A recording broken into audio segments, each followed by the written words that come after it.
Bosman anti Cina, sebuah kalimat ada beberapa di kolom komen sosmed dan YouTube Bosman. Kalau dilihat dengan teliti yang komen, maka cirinya sama. Mereka pasti orang yang baru kenal kesontoloyoannya Bosman, atau memang buzzer rupiah yang menganggap Bosman itu anti pemerintah, atau mereka saudara sesama putra bangsa berpaspor hijau berlambang Garuda keturunan Tionghoa. Namun yang ini hanya 5% alias kecil banget dari yang komentar. Mereka merasa tertohok oleh Bosman dan mengatakan Bosman anti Cina. Kita jelaskan, terutama untuk sahabat dari keturunan Cina di Indonesia yang mengecam Bosman. Walau hanya 5%-an dari yang mengecam, kecil sih. Namun ini penting karena yang terbesar adalah para buzzer yang dibayar pejabat menggunakan uang jabatan. Juga di belakangnya ada para taipan. Buzzer ini kita nggak pedulikan, mereka sampah. Mereka akan kena tulahnya sendiri ketika pejabat-pejabat yang mereka lindungi pada nggak jabat lagi atau pensiun. Habis aja mereka para buzzer ini. Kita kembali ke topik. Sekali lagi, pernyataan Bosman anti Cina harus diluruskan. Sungguh secara pribadi pernyataan Bosman anti Cina itu menggelitik rasa patriotik nasionalisnya si Sontoloyo ini. Ini adalah framing yang dibuat buzzer, karena memang buzzer tugas utamanya adalah membelah-belah dan membuat orang yang dianggap musuh pejabat yang sedang berkuasa saat ini harus dibenci oleh masyarakat semua. Dan yang paling gampang adalah menggiring opini kesukuan.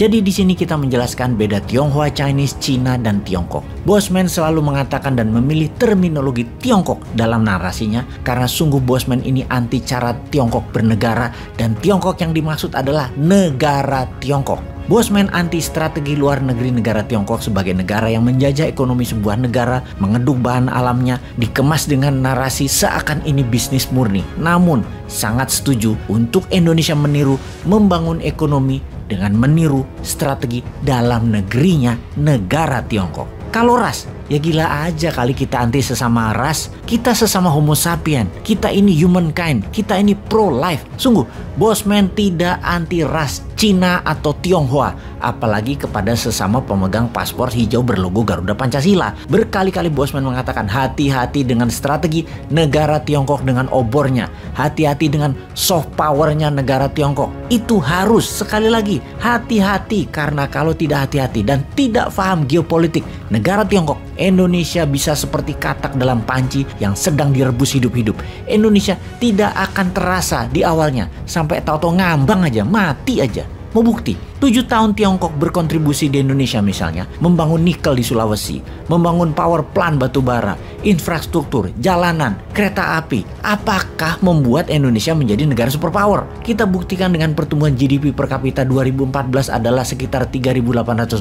Sekarang 4.300 alias hanya naik 12% atau tidak sampai 2% setahun. Mana katanya membuat Indonesia makmur? Makmur itu kalau GDP per kapitanya di atas 12.800 atau 15.800 GDP per kapitanya seperti Tiongkok, atau sekalian aja $60.000 GDP per kapitanya seperti Singapura.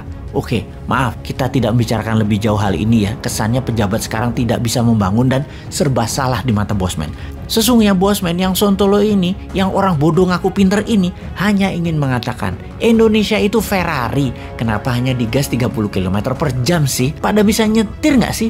Sungguh banyak cara untuk membuat Indonesia berdaulat dan hal itu yang dibengok-bengok oleh Bosman. Dari teori sampai praktek yang dibuktikan walau skala kecil-kecilan di usaha pribadinya Bosman. Nggak pakai uang negara, nggak pakai uang Pemda. Itu yang bikin gregetan. Yang kalau begini-begini aja, 70 tahun lagi baru jadi negara kelas menengah yaitu 12.800 GDP per kapitanya. Keburu negara lain nyusul. Kita terus aja di ranking 15 dari 20 negara seperti saat ini. Ini kalau boleh misu-misu marah-marah nih ya, Bosman akan komen, ngapain buat sarana jalan isinya barang asing, buat jembatan isinya asing, jalanan asing, mobilnya asing, bahan bakarnya impor. Harusnya buat dari lokal, isinya jalanan lokal, mobilnya SMK, minyaknya dari BBM lokal, semua lokal dong. Nah, mulai deh kalimat ini pasti akan jadi pro kontra. Wes jangan diterusin, banyak yang sumbu pendek. Kita balik menginformasikan, kalau mau jadi negara superpower, Indonesia harus menjadi pemain global dan Indonesia sekali lagi harus menjadi raja di kawasan. Indonesia harus jadi sponsor country, menjadi negara pengendali, menjadi negara yang ikut memilih pimpinan negara tetangga. Misalnya di wilayah kawasan, Indonesia harus ikut nyumbang cuan dan SDM ke orang yang akan kita pilih untuk memimpin negara tetangga tersebut. Untuk itu kita bahas kali ini apa yang akan terjadi di negara-negara yang akan merdeka jadi negara baru dan bagaimana memainkannya agar tunduk taat patuh pada Indonesia. Kita mulai ke wilayah yang banyak orang Jawanya, wilayah Kaledonia Baru. Saat ini mereka sudah 3 kali melakukan referendum. Saat ini Kaledonia Baru masih bagian dari negara Perancis. Hasil referendum 2021, 53% penduduknya masih pro Perancis. Tapi trennya naik dibanding 2 kali referendum di tahun-tahun yang lalunya. Populasinya 260.000 penduduk dan 30 ribuan orang tersebut adalah keturunan Jawa, di mana sisanya adalah ras 60% Melanesia dan imigran lainnya. Sejarah panjang jajahan Perancis tentang Kaledonia Baru ini. Dan apa sih isu menarik dari Kaledonia Baru?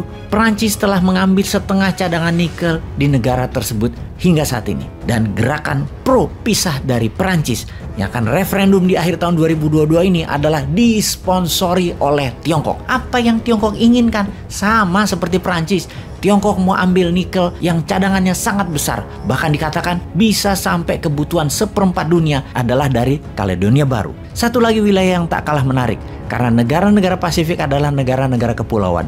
Daratannya memang sedikit, namun gugusan pulau-pulau tersebut membentuk kekuatan laut yang luas.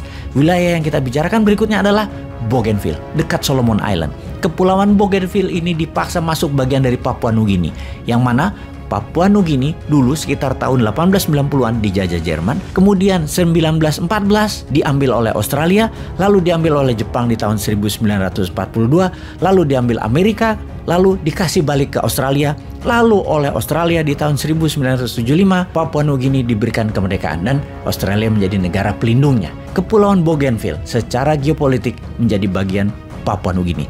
Namun sejak tahun 80-an protes mereka dan ingin lepas dari Papua Nugini. Gerakan separatis ini menguat, namun di tahun 2001 terjadi perdamaian. Perdamaian semu tentunya, hingga akhirnya ada referendum di tahun 2019 kemarin. Keputusannya, 98% masyarakat ingin lepas dari Papua Nugini. Bougainville di tahun 2027 berdasarkan referendum 2019 akan menjadi negara merdeka. Yang hebatnya, sebuah pelabuhan laut besar penangkapan ikan sedang akan dibangun di sana oleh siapa lagi kalau bukan Tiongkok. Sahabat, semoga paham.